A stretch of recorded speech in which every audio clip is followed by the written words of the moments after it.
wheels off. There we go. I don't know how that was a fail. That so should have been a win. Fail? How was that a fail? Did like a backflip.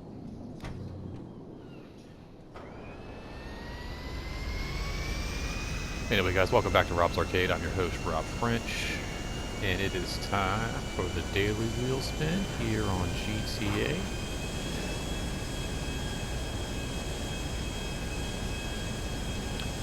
If we're going to go to the casino, might as well go in style. Oh, that's beautiful right there. That's just gorgeous. You guys are doing okay. Happy February 1st.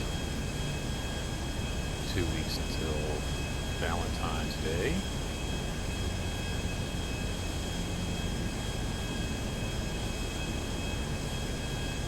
Hopefully you guys have a sweetheart out there somewhere to celebrate with.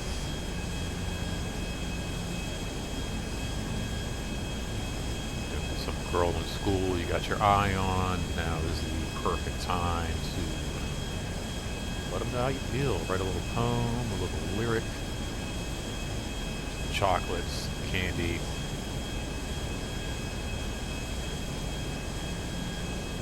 It's also time for your favorite rom-coms, your favorite romantic comedy movies, favorite tear-jerkers. I don't know, what are some of your favorite, I don't know if I have any like really favorite romantic comedies, or romance movies in general. I think like my favorite kind of like romance film, if you even want to like consider it to be one, would be Lost in Translation. And it's just like a very sweet story, but there's not, I don't know if there's like a romance to it per se.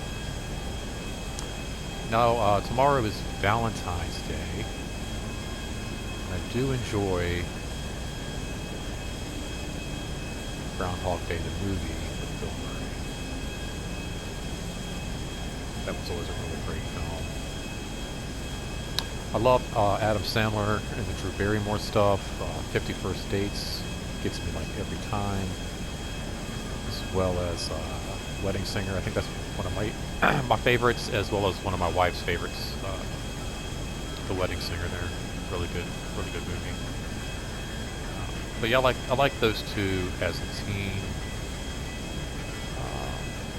I don't know. I'm like thinking of like other movies that like have some romance elements in them. I don't know if I would consider them really like romance movies, you know, or romantic comedies per se.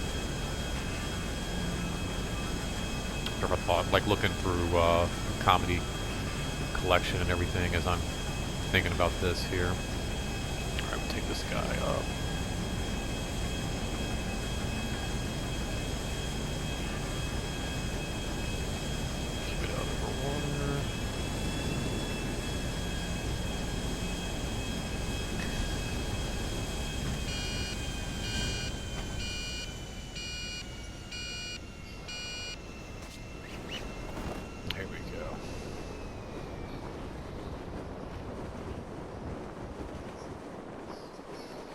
And just skydive into the casino, see if I can pull that off. Where is that at? Anyway, oh yeah, I'm heading towards it. Oh yeah, do you think we can make it? I wonder if I can make it to like the helipad, the casino from here.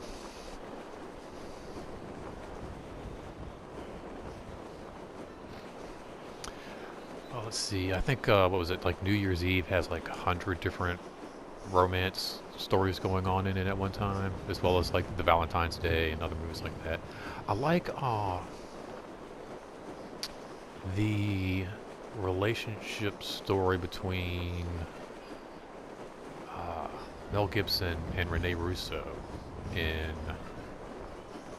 is it Lethal Weapon 3, I guess? Yeah, Lethal Weapon 3. That was the one where they introduced Rene Russo. And there's just something about the relationship, like he finally finds that, you know, he loses his wife in the first movie, or just before the first movie.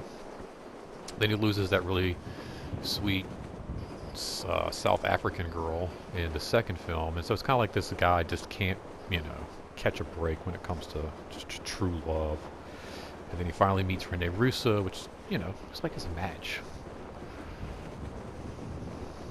So I really enjoyed that story. But yeah, I mean, there's like, you know, there's always some romance. Oh no, you know what? I take it back. The movie True Romance. I think that would be, yeah, I think that would be my all-time favorite romantic comedy slash action. It's perfect. It's got everything in there. It's Quentin Tarantino wrote it. Um, is it Ridley Scott? I think directed the movie. I'm gonna grab it right now and look at all the credits here. Let's see here. Christian Slater, Patricia Arquette, Tony Scott, not Ridley Scott. Tony Scott. Great movie, great cast. Christopher Walken, Dennis Hopper.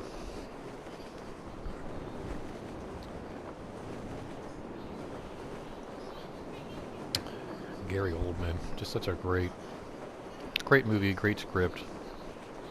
A lot of action. Might have to watch that.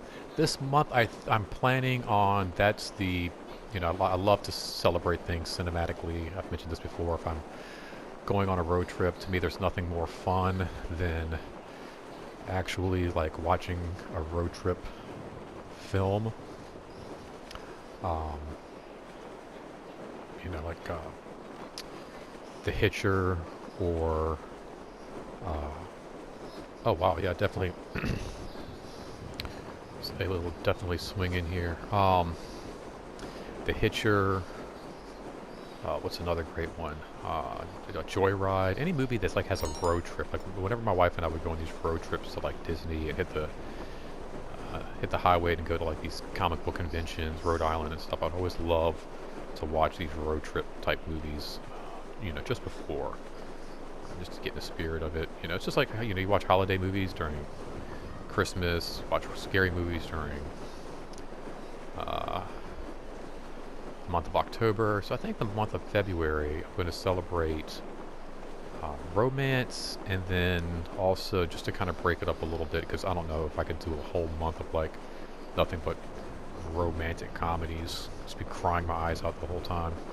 I think I'm also going to do you know, films that celebrate Black history and achievements in Black cinema, and then of course just great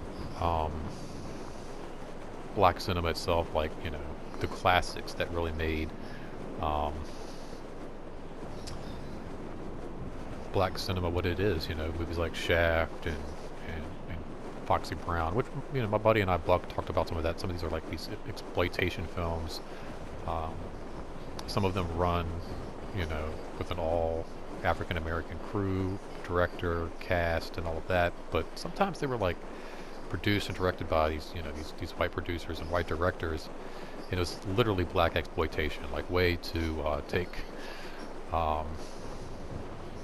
you know, stars like Pam Grier and, you know, get her topless, you know, get the Mac kind of type movie, if you will, and just, you know, have as many naked women as possible within a film.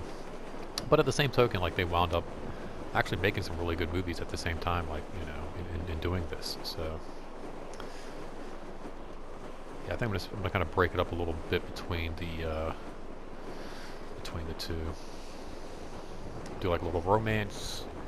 We'll do like a Blade run. We'll do some more romance. We'll watch movies on like you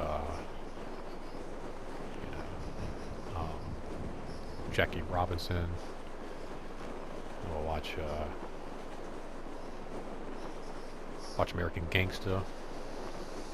I don't know if that's really celebrating Black history. If that's really appropriate. Please forgive me. I know not what I say or do. But yeah, you know, celebrating like Malcolm X, Martin Luther King. There's all kinds of, like, I just saw there's a great special, I think, on Martin Luther King on Prime right now. So celebrate the Wu-Tang Clan with their original series they have. And if you don't think that Wu-Tang Clan is not part of Black history, then you're sadly mistaken. Those guys revolutionized what hip hop and what hip hop groups, what they are, what they do. Nowadays, it's like, you know,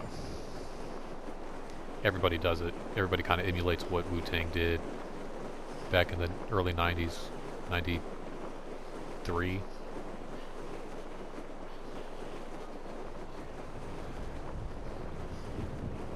was 30 years ago. Still doing it, still putting out albums, still putting out music. So they're definitely part of Black history. But yeah, it's kind of how I like to celebrate things. I like to celebrate things cinematically. Also, then coming in March, I think I'm going to jump back into something I haven't done in a long time. I used to watch a lot of martial arts movies in March. You have March Madness, of course, you know, basketball. And you have March Madness. And in March, I like to celebrate martial arts madness, where I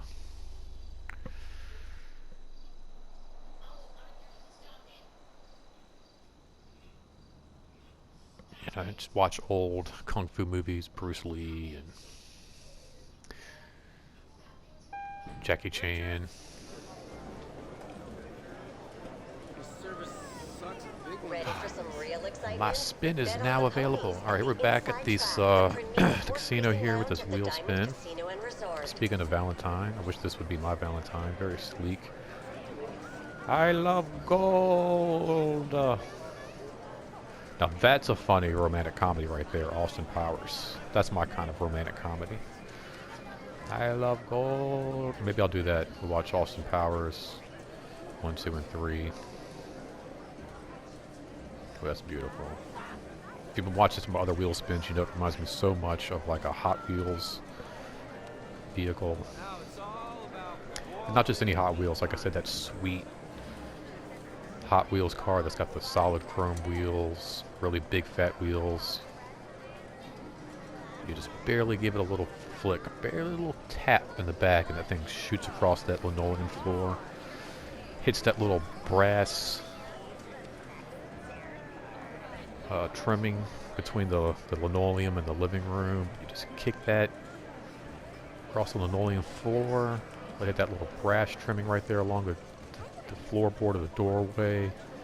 That thing goes shooting across the floor to the air, landing in the living room on the hardwood floors, spinning out across the hardwood. You guys, you have to know what I'm talking about. Like this video if you know exactly what I'm talking about. You got a Hot Wheels car in your hand, got it lined up to the doorway in the living room. You give it that nice little flick. Thing shoots across the floor, hits that brass. Not bad, I'll take it. Finally, something other than just like chips and discounts and clothes. Yeah, guys, like this video if you know what I'm talking about, man. What else would you do like Hot Wheels? You can buy the tracks. Buy those sweet, sweet tracks and line them up all around your bedroom. Get them to go up around the wall. Of course, you have to color change Hot Wheels. Now, did anybody ever take their Hot Wheels and like bash them like a hammer a little bit? Maybe get like a wrench, a pair of pliers, and then you would have like some that were like a little bit like battle damaged a little bit, you know, like get a couple of like old just like sedans, your Hot Wheels collection. Maybe the axle's a little bent anyway. You know, you always get that one car, the axle gets a little bent. Doesn't quite run right anymore. It's a little wobbly.